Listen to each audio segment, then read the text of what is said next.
ఈ రోజే సబ్స్క్రైబ్ చేయండి, మీ ఫేవరెట్ షోస్ చూడండి.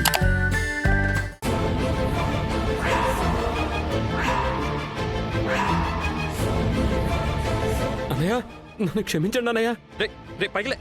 రాముడు లాంటి అన్నయ్య, సీత లాంటి వదిన, మీ విషయంలో కళ్ళు మూసుకుపోయి ఒళ్ళు మర్చిపోయి మృగంలా ప్రవర్తించాను. నన్ను క్షమించన్నయ్య. జైలు నుంచి సత్ప్రవర్తన మీద నన్ను విడుదల చేశారు. నేనిప్పుడు పూర్తిగా మారిపోయాను. వీడు మారాడంటే నేను నమ్మను. నాకు ఒకే ఒక్క అవకాశం ఇస్తే నేను మారిపోయానని రుజువు చేయాలనుకుంటున్నాను. తను తప్పు చేసి శిక్ష అనుభవించాడు. ఇప్పటికీ పశ్చాత్తాపడుతున్నాడు. ఒక్క అవకాశం ఇద్దాం.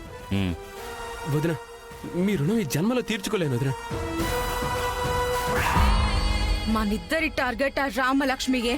నువ్వు ఆ ఇంట్లో ఉంటూ నేను చెప్పినట్టు వింటూ ఆ రామలక్ష్మికి చుక్కలు చూపించాలి. డీల్.